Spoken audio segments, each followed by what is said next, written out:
Redeeming Game of Thrones with a ninth season would be a nearly impossible task, but there are some interesting possibilities worth considering. Almost everyone who's seen Season 8 has strong opinions about the Game of Thrones ending, and the diversion from George R.R. Martin's A Song of Ice and Fire novels after Season 4 is often credited as the pivotal moment that led to its downfall. While it's too late to fix the divisive aspects of the TV show, adding on new material could bolster what we already saw, reinforcing those choices. First, it's worth briefly mentioning what exactly went wrong with Game of Thrones Season 8. The major talking points include the narrative with the White Walkers, which had been built up for years as a terrifying, existential threat but then concluded in a rather anticlimactic manner in just one battle episode. Next, Daenerys Targaryen's descent into madness was criticized for being contrived, and Bran Stark becoming king was underwhelming compared to more popular options. Most narrative possibilities will work around expanding on the final season's downfalls. 6. Bran Stark will be the real villain. The three-eyed raven could have been manipulating events all along. Bran Stark began Game of Thrones as a compelling character, but not one that many had imagined sitting on the Iron Throne.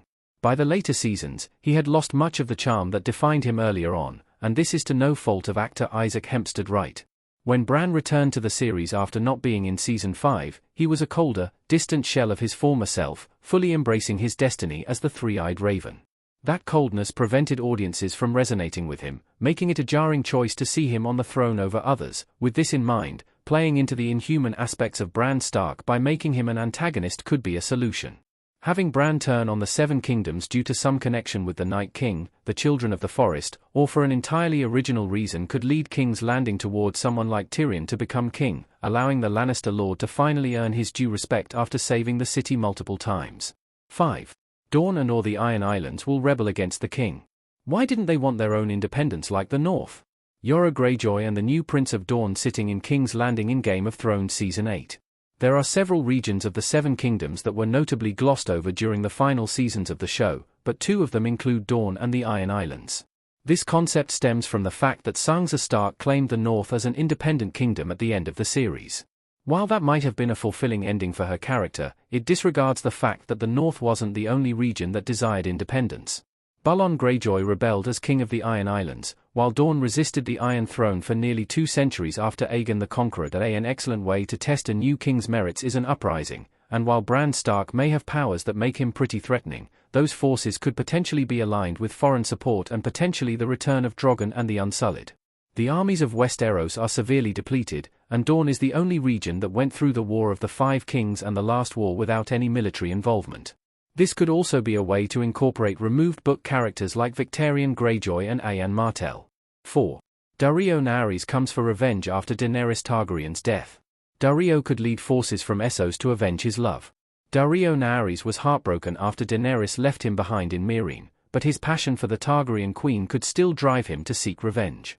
Daario's second sons wouldn't be enough to assault the Seven Kingdoms alone, but combined with the Unsullied or other armies from Essos, he could make a dent in a weakened version of Westeros. Daario Naharis might not be the most compelling antagonist alone, but as the leader of an allied group, he could work. Daenerys Targaryen's turn to madness may have lost some love from Westerosi supporters, but there were still many from her travels in Essos who would have followed her through anything. A season that turns Daenerys into a martyr, leading to outbreaks of violence and destruction, could perfectly align with George R.R. Martin's themes related to prophetic heroes. Even though Daenerys turned out to be a mass murderer, the legends of her life could be distorted, making her out to be a fallen hero whose death is worthy of retribution. 3. Drogon returns with a new dragon rider.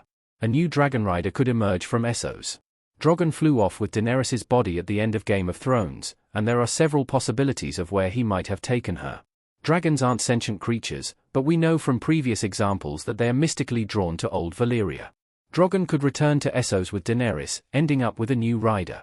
That rider could ultimately be Aegon Targaryen, the son of Rhaegar and Elia Martell, who was cut from the TV show.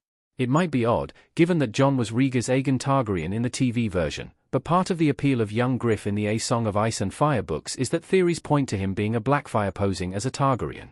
The Scorpions repelled Daenerys' dragons decently well, but it's still evidently clear from the bells that one dragon rider is worth an army on their own.